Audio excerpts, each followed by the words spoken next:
Viens no lapiņa dizaineru komandas pateica, ka šī automašīna izskatās pēc cūkas, jā, teiksim, un tad lapiņa komanda nolēma, tad mēs viņu arī krāsojam kā cūku. Lapiņa talants ir radīt unikālas, skaistas sporta automašīnas. Kad Lapiņš kļuva par Porsche galveno dizaineru, tas vispār nebija Porsche stils, jo Porsche uz to laiku bija Porsche 911. Es dzirdēju, ka viņam pat nepatika tā mašīna. Anatols bija vairāk piekritējis tam, ka dzinējiem ir jābūt priekšā. Pēc Anatola Lapiņa laikā Porsche tika izvērota tā saucamā transaxle komponentu sistēma. Dzinējs priekšā, bet transmisija aizmugurē. Tas jau palīdz mašīnu izsvarot un dabūt pareizu vadāmību. Tā kā līdz ar to tas bija tāda unikāla sadarbība, ka Porsche panāca savu kolosālo vadāmību un Anatols savu vēlamo dizainu. Priekš Porsches Le Mans ir ļoti svarīgas sacensības. Lapiņa komandai bija jāizstrādā dizains un otrai komandai. Viņa neuzvarēja Le Mans tajā gadā, tās galvenās sacīgas, ka viņa tika radīta, bet kļuva par visfotografētāko un presē pieminētāko auto, tā ka tas bija tāda unikāla kombinācija, ka viņu pieminēja vairāk nekā to, kurš uzvarēja tajā gadā. Iedomājies, ja tu uzvarētu to gadu. Katreiz, kad iznāk jauns modelis, viņi grib, kas tur ir jauns, jā. Bet no otras puses, ja viņš ir pavisam savādāks, ka viss saka, tas jau vairāk nav īsti Porsche, jā. Tā unikālā prasme ir dizaineriem uzteikt tā, lai visiem ir skaidrs, tas ir jauns modelis, viņš izstāsta savādāk, bet visiem ir skaidrs, tas ir Porsche, jā. Kā bija viss tas process? Jo man liekas, tas būtu taču baigi lielais ceļš, visas tās te mašīnas atvest uz Rīgu. Labrīt, Ivar Norveli. Kā tev klājās šorīt? Labrīt. Kā jau darbdienas rīts, diezgan dinamisks. Jā. Un ir labs sparings no rīta korķos pavadīts, tā ka viss ir labi. Jā. Un tu esi pārstāvis Baltijas sporta auto, un tu vadi Porsche Latvijas komandu un uzņēmumu, vai ne? Varbūt pastāsti par savu amatu vairāk. Jā, tā kā tā automašīna distribūcija globāli ir iekārtot, un varbūt tās, ka cilvēkiem pat varētu būt interesanti, kas nav īsti šajā biznesā iekšā, ir tā, ka pati rūpnīca neko nepārdod un nepērk, viņi ražo automašīnas. Jebkura rūpnīca, vai tas būtu Porsche vai jebkurš cits ražotājs. Un tad automašīnas tiek sadalītas pa importētājiem, un katram importētājam ir savs tas geogrāfiskais reģions. Un konkrēti Latvijā Porsche automašīna importētājs ir Baltijas sporta auto, un mēs kā importētājs atbildam būtībā par visām darbībām, visām operācijām ar Porsche zīmolu konkrēti mums atvēlētajā geogrāfiskajā vietā, tas ir Latvijā. Un tās visas darbības protams, ir tādas elementāras kā automašīnu pārdošana, bet tālāk ir automašīnu apkopes, certifikācija, garantijas nodrošināšana, tāpat arī mārketings, Porsche zīmola pozicionēšana. Tad praktiski viss, kas ir Porsche Latvijā, ir Porsche importētāji, ja Baltijas sporta auto rokās. Jā, un vispār daudz cilvēku pērk tādas, jaunas vai mazlietotas Porsche auto vispār te Latvijā. Cik apmēram tiek nopirktas? Es vienkārši esmu ziņkārīgi par tiem cipariem. Tā, es sākšu varbūt nedaudz ar tādiem publiski pieejamiem CSDD reģistrācijas datiem Latvijā. Kas tad tiek piereģistrēts? Tad jauna automašīna vispār apjoms Latvijā ikgadējais. Es tagad apmēram saku, lai precīzi man tiem skaļiem būtu jābūt tāds priekšā, bet orientēši. Mēs runājam, tad vispārīgi jaunas automašīnas ir 20,000 vidēji gadā tiek piereģistrētas, bet tas ir visas. Jā. No tām mēs savām vajadzībām izdalām tā saucamo premium segmentu. Premium segmentu, tāpēc, ka Porsche nevar konkurēt ar visu autotirgu, bet tikai ar citiem premium zīmoliem. Ja. Premium segments šogad būs vidēji plus mīnus 2,500 jaunas automašīnas. No tām Porsche būs orientējoši gads vēl nav beidzies, bet mūsu prognoze ir, ka 270 orientējoši. Un tad, ja mēs paņemam tā, tad ir tā no kopējā tirgus premium segments Latvijā ir 10%, kas nav nekas neparasts. Eiropas Savienībā vidēji viņš svārstās starp 9 un 15%. Mēs esam kaut kur pa vidu, tas nav kaut kas absolūti unikāls. Kur ir visvairāk? Vislielākais premium segments parasti ir ļoti pārtikušās valstīs, jā, teiksim, tipiski varētu būt Šveice, viņi nav īsti Eiropas Savienība, bet ir Eiropas ekonomiskā zona. Tad Šveicē premium segments, protams, aizņem lielāku procentu. Un mums ir viens no lielākajiem. Tas būtu maldīgi domāt, ka Vācijā ir vairāk. Vācijā īstenībā nav vairāk. Vācijā vairāk ir kā reiz jaunas, bet ne tik dārgas automašīnas. Nu, lūk, tātad premium segments ir vidēji 10%, un no šī te premium segmenta ir vidēji atkal jau 10% varētu būt Porsche tā tirgus daļa, ja? Kas ir nedaudz vairāk nekā vidēji citur un gribētos domāt, ka dēļ tā, ka mēs labi strādājam, un vēl arī dēļ tā, ka Porsche kā zīmols Latvijā ir ārkārtīgi populārs. Jā. Tā kā, tie ir tie apjomi. Jā. 270 tu teici. Orientējoši. Tas ir vispār, kad tu padomā, tas ir baigi daudz, man liekas, šitādas te. Kā es saku, tāpēc es arī to ieliku kontekstā ar to kopējo. Kopumā ir 2500. No tā es saku kaut kā 10% būs Porsche. Tā kā mēs esam 1/10 daļa no tā, ko vispār premium segmentā iegādājas. Jā, tā kā tas ir labi, jo Porsche nav tipisks premium segmenta spēlētājs, jo ir ražotāji, kuriem premium segmentā ir ārkārtīgi daudz modeļu no līdzi, jā, un arī tādi, kas cenas ziņā daudz pieejamāk, tad Porsche ir, tā, ja pavisam skatās, tad viņš ir tas upper premium, jā, kur ir... Cik vispār maksā? Kas ir tās braketes? Tā kā jaunai mašīnai Porscham?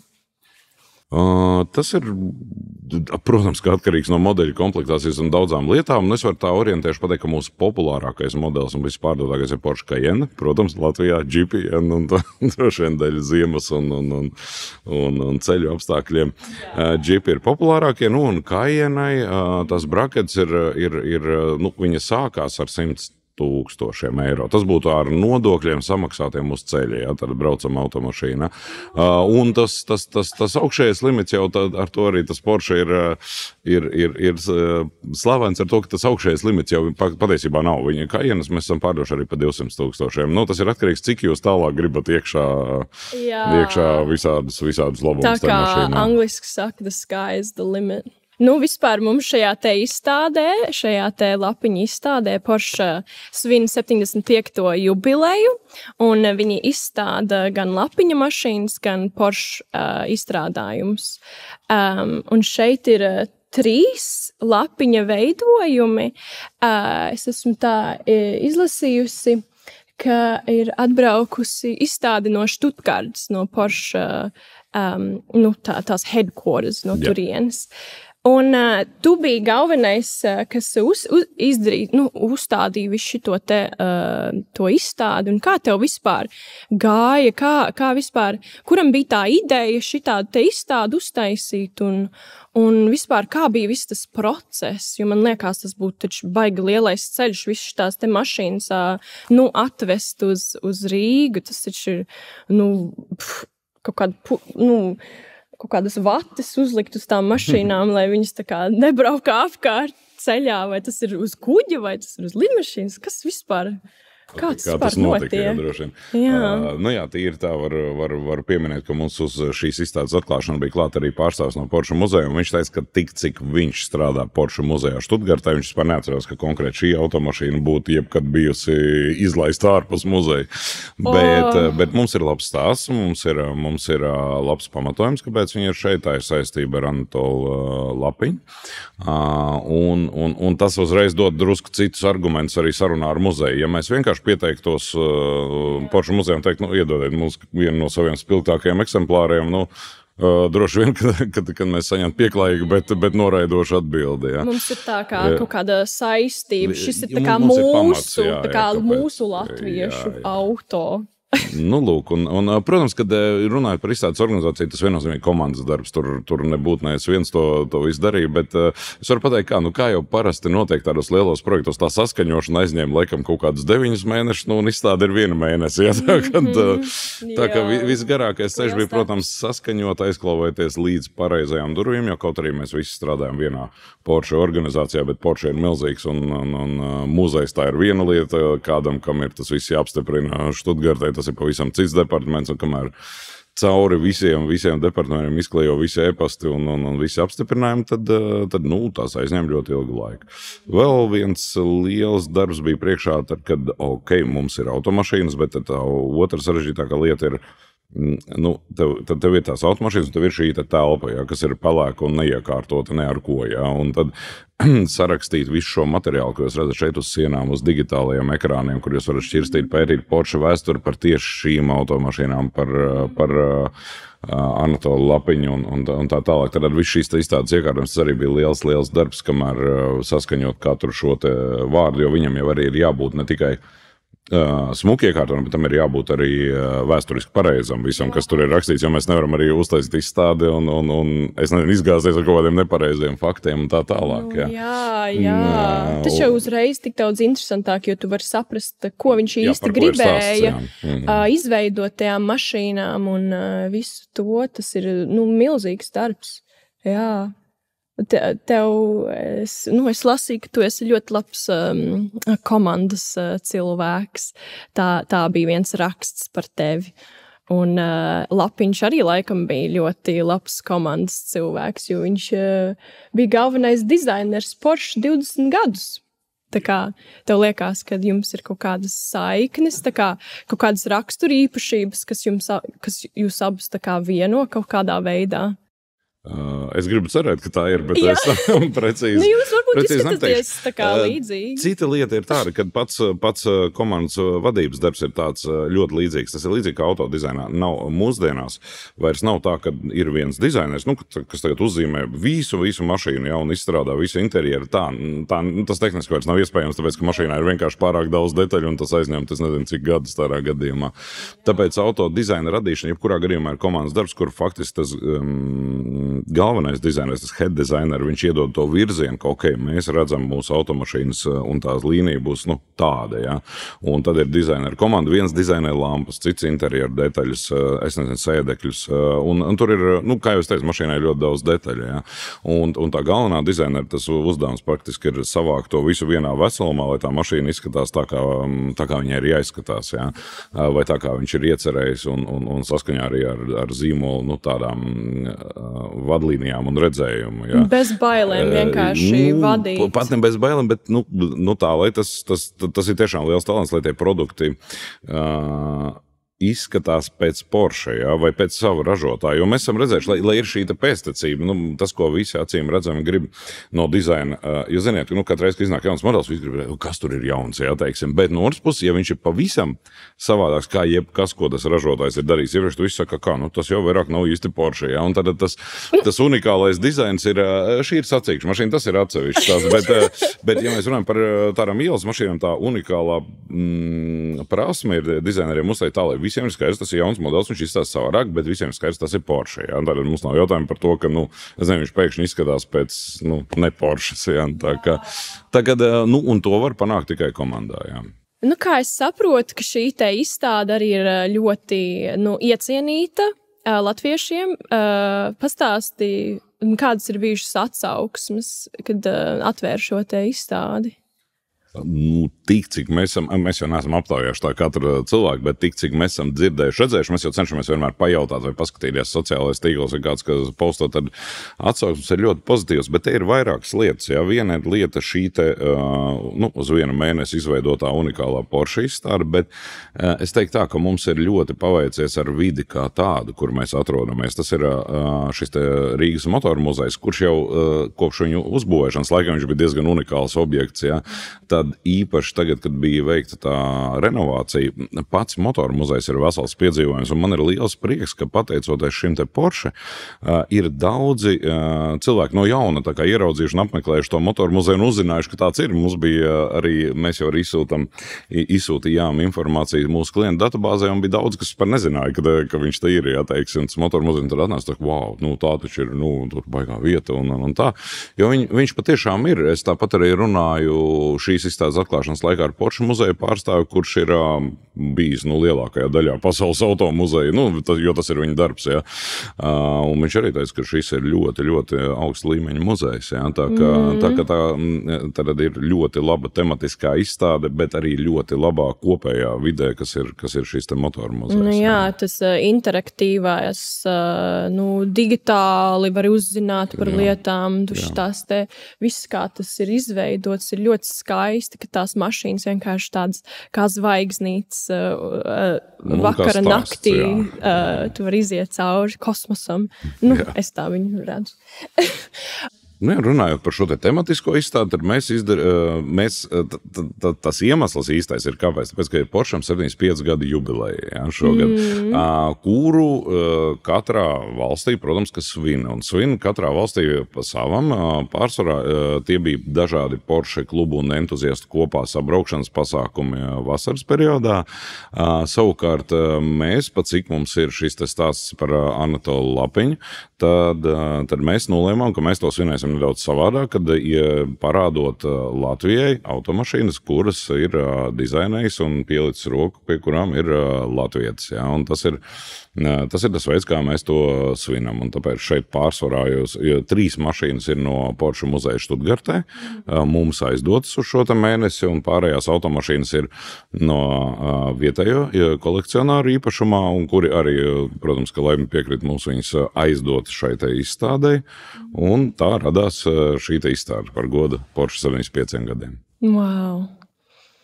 Nes kā viņi jūtās tie kolekcionāri, ka viņa mazie bērniņi ir izstādīti. Viņi droši vien jūtās, kad kāds viņus saskrāpēs.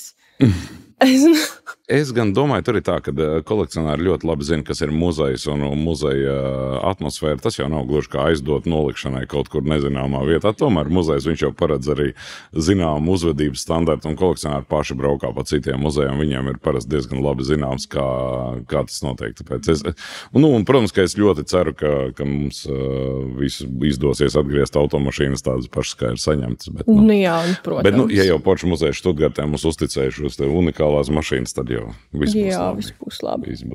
Tātad šis te Lapiņš, viņš bija ļoti unikāls dizainers, un viņš ieviesa tādu pilnīgi savādāku dizainu sporta auto. Tad kas ir tieši tas, kas uztaisa viņa stilu tik unikālu? Jo šitādas te mašīnas nevarēja redzēt braukādams apkārt. Viņš kaut kur no pilnīgi cits kosmosa izvilkš tādas te idejas. Kas tieši ir tik speciāls un unikāls par šīm te mašīnām viņa laikā? Jūs ziniet, ir tā, ka Anatolam, ja mēs paskatāmies, tas mēs tagad skatāmies uz viņām, liekas, wow, forša mašīna, bet iedomājieties, ka tā mašīna ir, tie ir 70. gadi, kad viņa ir radīta. Tad tas bija pilnīgs wow un kosmos patiešām. Un Lapiņa, teiksim, tas talants, es teiktu, ir radīt ļoti, bet tas ir atkal jau mans viedoklis, nevis kaut kāds, es nezinu, vispārīgais, bet viņam ir talants radīt tādas unikālas, skaistas sporta automašīnas, jo Porsche jau nebija pirmā Anatola darba vieta, auto dizainā. Anatols bija strādājis General Motors koncernā, un kura sastāvā bija arī Opel koncerns, un viņš ir radījis vairākas unikālas lietas, unikālus dizainus arī priekš Opel. Viens no skaistākajiem jebkadu izveidotiem Opel ir arī Anatola darbs. Baby Corvette? Opel GT? Jā, Opel GT, tieši tā. Un gala beigās Anatols arī ir strādājis pie Corvettes izveidas, kas arī ir vizuāli ļoti, ļoti, manuprāt, skaists auto, vismaz to gadu.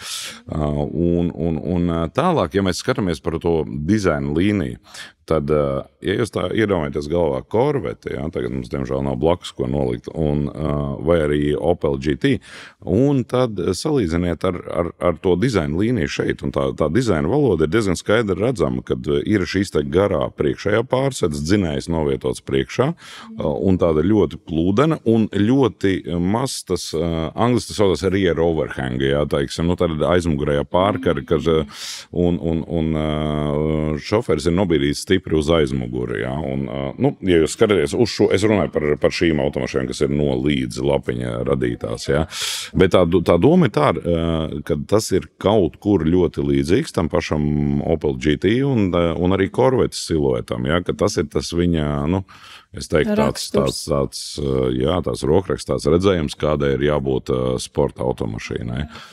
Porschēm tas viss bija ļoti interesanti, kad Lapiņš kļuva par Porsche galveno dizaineru. Porschēm tas vispār nebija Porsche stils, tas totāli bija kaut kas cits, jo Porsche uz to laiku bija Porsche 911, jā, kuram ir pilnīgi cita konstrukcija. Dzinējs ir pirmkārt aizmugurē, uz aizmugurējās asas novietots. Jā. Es dzirdēju, ka viņam pat nepatika tā mašīna. Anatols bija vairāk piekritējis tam, ka dzinējiem ir jābūt priekšā un tam līdzīgi. Ko tas vispār dod? Tas ir kaut kāds līdzsvars labāks vai? Tas ir izsvarojama jautājums, jā, stila vadāmības jautājums, jā, bet pamatā to dara dēļ izsvarojuma. Bet, savukārt Anatolam bija tas, manuprāt, tas bija viņas pārnotais teiciens, ka būtai jālido ar asmeni uz priekšu, nevis uz aizmuguri, un tad tā doma ir tāda, ka kāpēc tas motors priekšā. Jā. Lūk, tā kā... Tas tā priekš ir tā smagākā, jā? Vai? Tur, kur ir dzinējs, jā. Okay. Bet atkal jau Porsche ir Porsche, un Porschem ir jābūt vienmēr vislabākajai vadāmībai, tāpēc Porsche laikā, Anatola Lapiņa laikā Porsche, tika izvērota tā saucamā transaxle komponenšu sistēma. Ko nozīmē transaxle? Kad ir transmisija, jeb ātrumkārba, kas arī ir smags mehānisms, stāv uz aizmugurējās asas aizmugurē. Transmission on the axle, jā, tas ir transaxle. Jā.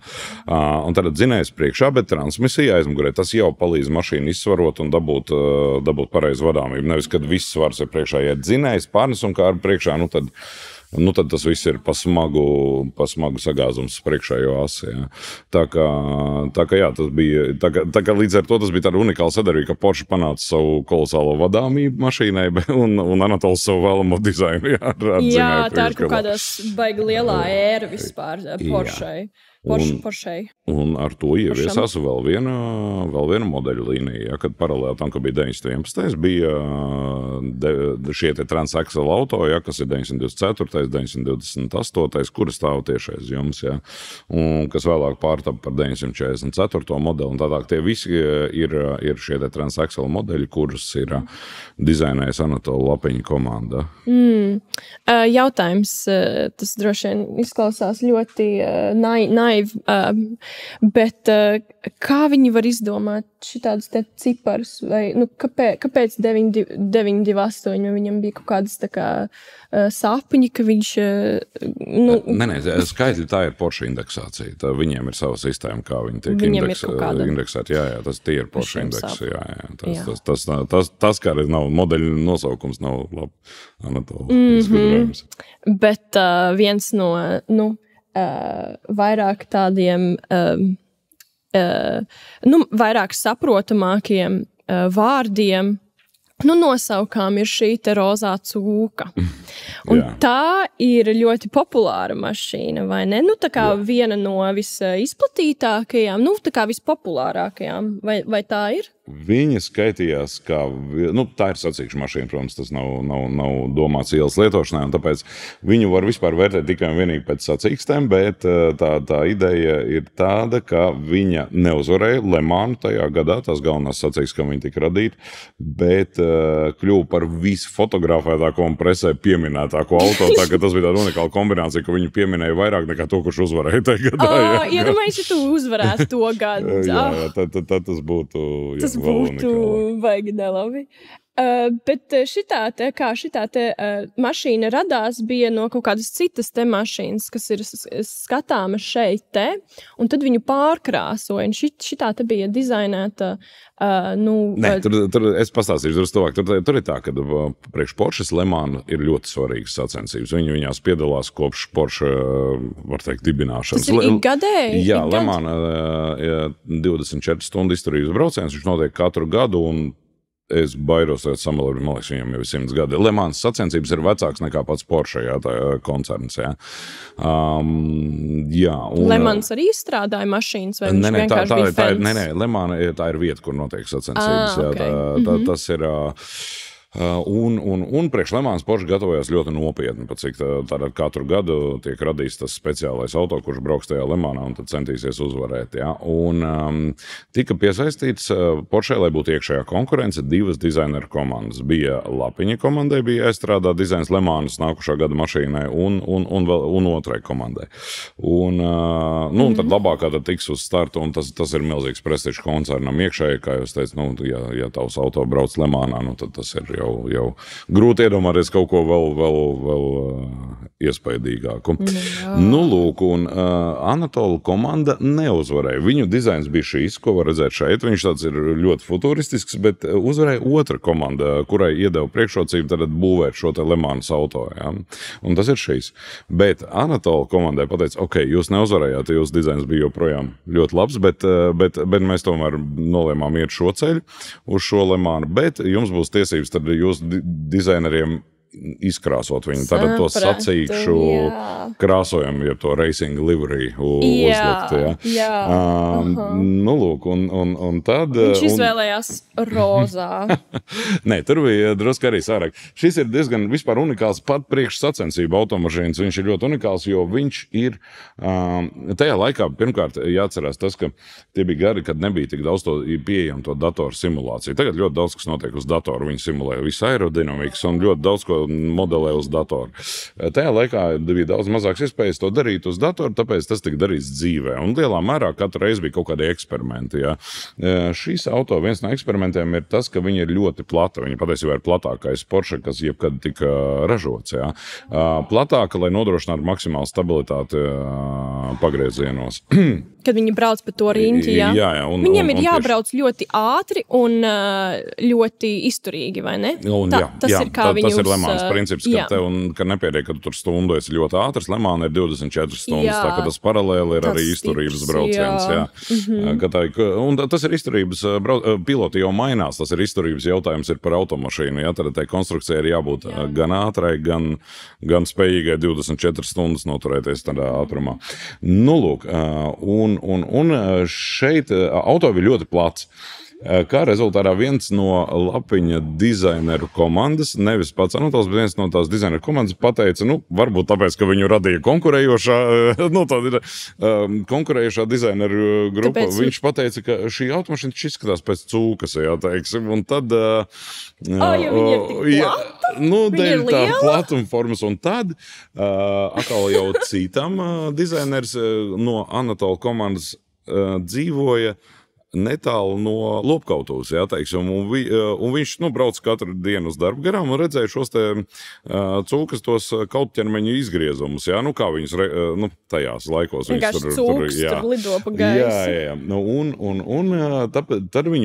Tad lapiņa komanda nolēma, tad mēs viņu arī krāsojam kā cūku, jā, tad viņa nokrāsoja rozā, un šie te daudz, tās strīpas, jā, nozīmē cūkas izgriezumus no kautķermeņa, jā, un tas vāciski tas ir gaļas izgriezuma gabali. Tur galva, ribas, tur kotleti var kaut kur atrast. Ja? Un viņi šo te cūkas tajam tā arī attīstīja ļoti tāls priekš. Bet tas ir ļoti labs marketinga materiāls, vai ne? Es esmu redzējis tā kā visā, krekliņus ar šito te cūku visu. Jā, un tas palika par fotografētāko ideju ever, ja, jo atkal jau tajos... Ikoniski. Jo atcerēsimies to, ka atkal, ja mēs runājam par kaut kādiem 70. gadiem, ja, tad tur un Le Mans, nopietnas sacensības, ražotāji investē milzu naudas un tāpēc ļoti bieži tās Le Mans mašīnas ir ļoti nopietnas.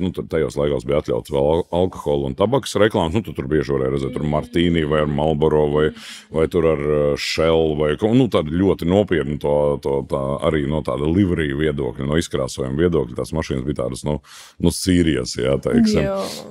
Un tad parādās šīs, jā, un skaidrs, ka visi novēršas skatās uz šo. Tāpēc tas arī ir tāds Anatola, es uzskatu, kā dizaineru milzīgs panākums, kad viņš vienkārši radīja krāsojumu ar savu komandu. Mašīnas, pat ne pašu mašīnu, kā jau minēju, viņa mašīnas piedāvājums bija šis, bet viņu neakceptēja Porsche vadība. Ja? Bet viņš radīja tādu krāsojumu, ko fotografē visi, un viņš joprojām, ja mēs skatāmies pēc aksesuāriem, viņi ļoti labi tirgojās tie aksesuāri vēl šobaldienu, jo mums ir Porschem aksesuāri, piemēram, ir zeķes šādas, ja var nopirkt, tur ir visādas maikas un cepurītes un tā tālāk. Ja. Tev ir kaut kas no tās? Nē, ir gan, meloju, krūze. Krūze? Man kafijas krūze ir ar šitiem. Kā ikdienas krūzīte. Jā, tāpēc es saku, tas joprojām patīk, tā kā iedomājies, cik viņš ir talantīgs, ka viņu uztaisa krāsojumu, un viņš ir joprojām cool, ja, pat šodien. Jā. Riktīgi tagad tas ir tas tāds, jā, bet šī ir Le Mans mašīna, jā, īstā, ka nevar būt. Kā tev liekas, Kas ir tik īpaši Anatola Lapiņa dizainā, un kā tev liekas, kas tieši viņu izpauž, un ka viņš ir latvietis? Tā kā, vai ir kaut kādas rakstura īpašības latvietim, kas arī, ko jūs varat redzēt Lapiņa pašā? Viņš uzauga Rīgā, bet tad viņš tā kā gan arī visu mūžu nodzīvoja tur Vācijā un tad Amerikā, bet kaut kas viņam bija tur iekšās, kaut kas latvisks. Pirmkārt, es domāju, bet es personīgi, diemžēl, neesmu viņu saticis un pazinis, lai tā pateiktu, bet es domāju, tur ir vairākas lietas. Pirmkārt, Anatols bija ļoti detalizēts, ja mēs skatāmies arī uz tiem dizainiem, viņi tādi ļoti, ļoti izstrādāti, ja viņi nav tādi. Nevelti viens no Anatola tiem nevis mīļākajām nodarbēm, bet tādām lietām, ko viņš darīja pastāvīgi, bija šo te maketa modeļu, jeb kleja modeļu radīšana, ja, kuras jūs varat redzēt šeit, tie ir Anatola paši taisīti. Ja, tad viņam patika izstrādāt pārbaudīt, kā tas izskatīsies, ja, un visu šo te, es domāju, tā ar dabas materiāliem. Daļēji tas ir tā mūsu latviešu tā sīkumainība, kad visu vajag uztaisīt tā, tas ir tāds... Ka, ja tu pieliec roku, kārtīgi ja tu dari, tu dari, teiksim, tas ir tās nevis tā drusciņa dara, jā. Jo tas, tie maketa modeļi, tas bija veids, kā savulaik, kad atkal jau nebija datora dizains, kā pārbaudīja mašīnu dizainu. Tu jau vari uzzīmēt uz lapas jebko, ja, bet kā tas dzīvē izskatīsies, tad parasti taisīt dažāda mēroga, tos maketus, un tad viņiem jau beigās vēl pielaboja, un tad jau taisīja pilnizmēra maketus, kas bija jau full size, ja, un tad jau no tā jau radās kaut kāds gatavais dizains. Ja. Lūk, tā kā viens ir tas, otrs ir tā drosme, es teiktu, sapņot, jo mēs jau latvieši daļēji esam tādi sapņotāji, sapņot par kaut kādu skaistu formu, jo atkal iedomājies, tā drosme jau arī jābūt lielai, ja mēs iedomājies 60. 70. gadi un Opels, ja, teiksim, kurš ražoja ļoti labas, bet tomēr dizainiski standartizētas automašīnas un piedāvāt, ka Opels varētu iztīries šādi, kā ir Opel GT, ja, teiksim, tā ir drosme iedomāties. Tā bija pirmā, sporta auto, vai ne? Tas bija viens no pirmajiem, ne? Tāda dizaina noteikti. Ne, vispār Opelim, manuprāt, ka bija arī pirms tam sporta automašīnas, bet šis bija wow, tas bija pirmais vaukārs, es teiktu tā, no tā ražotāja. Ka tā drosme, varbūt tās tiešām iedomāties lietas un kaut kā panākt, ka viņas ir izdarītas. Jā, kaut kā tā kā nebāzēties varbūt realitātē, kaut kur bazēties kaut kur citur. Jā, sapņos, driven by dreams, teiksim, tā kā tas ir. Bet ir, otra lieta ir to dabūt gatavu, ka to akceptē, jo kā ražotājiem noteikti, ka dizainers jau var uzzīmēt jebko, ja, bet viņam ir jābūt akceptam no uzņēmuma vadības, ka mēs šo ražojam, jo iedomājies uzņēmuma vadībai jau arī, tu uzzīmē, rozā cūku un saka, tagad varbūt ražosim un tirgosim viņu, jā, bet kā uzņēmuma vadīt šī jāsareiķinā, ja mēs viņu nepārdaram, mēs jau viņā investējam tik daudz naudas, jā, teiksim, un tev ir jāspēj arī pārliecināt, ka tas būs pārdos un to vajag ražot, jā, un tas pats jau arī Porscham ir koncerns, kurš visu laiku ražoja šo, un jutās ļoti labi un stabili, viņiem piedāvāt, tagad darīsim visu otrādi, ja, kad dzinējs būs priekšā, mašīna būs ar garu motoru pārsegu, ja, un ar īsu aizmuguri, šoferis vadītājs sēdēs gandrīz pie aizmugurējās asas, darīsim visu otrādi, ja, teiksim, un to arī dabūt gatavu, to izsapņot, uztaisīt, un vēl arī pārliecināt valdi, kad, daram, tas laikam ir latviešu garā.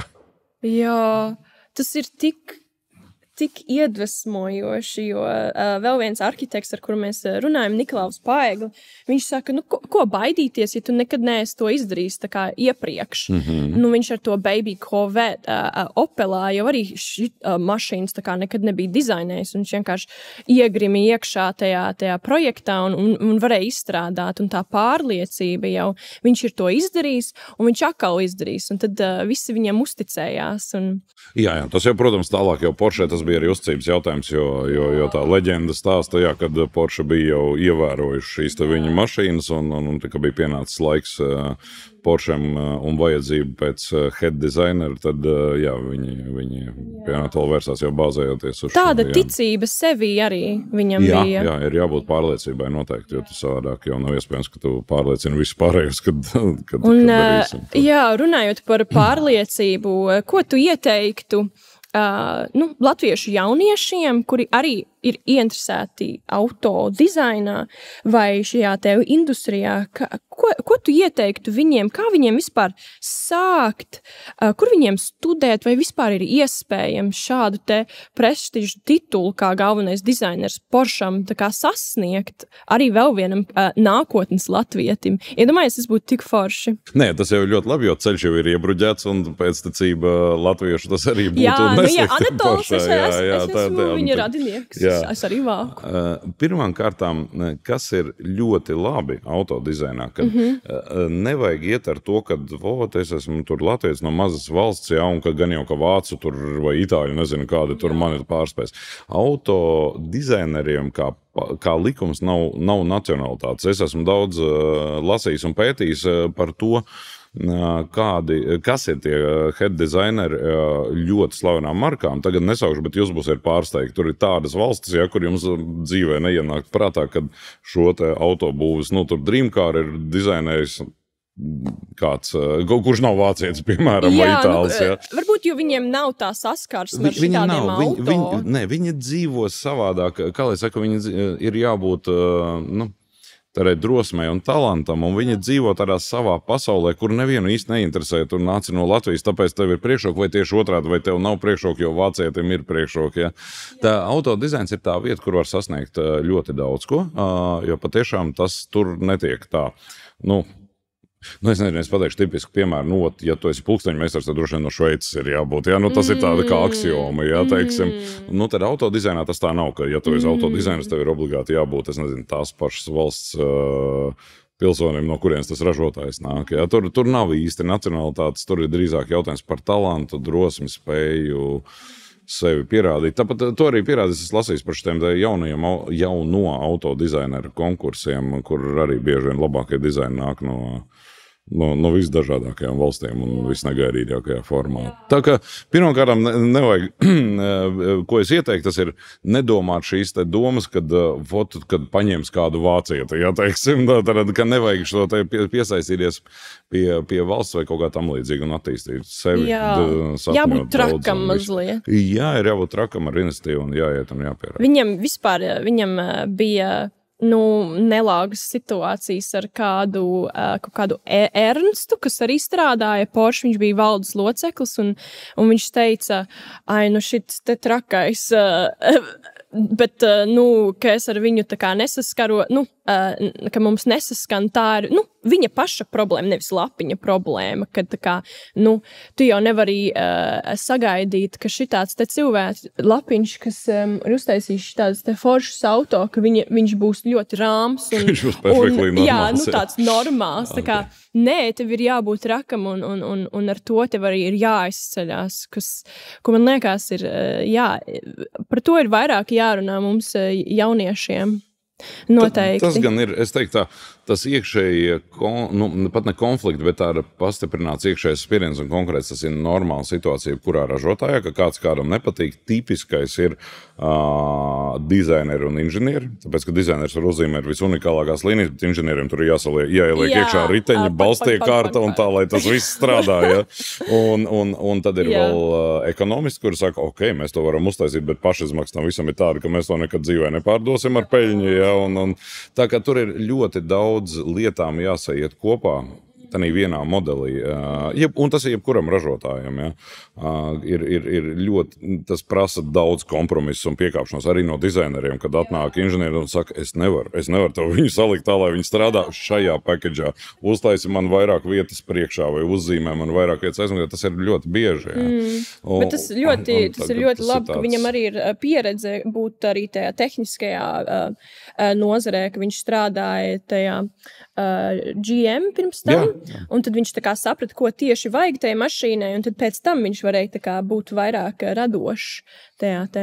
Protams, ir arī vēl viena lieta, svarīgi, ka dizainers, jo viņš ir autobiznesā, jo viņš ir vairāk, pieredzējis un ar vārdu, jo viņš var atļauties būt radošāks un viņā vairāk klausīsies. Jo, ja tu sākumā nāc ar pilnīgi reizi ideju, pateiks, trakais ir un ko tur viņa tagad jau viņam ir tāds labs jau bāze, jā, un ko parādīt viņa darbi, jā, kas ir, un tad tāda jau, jā.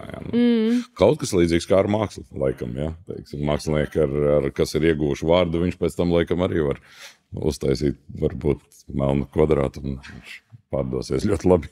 Melnu kvadrātu.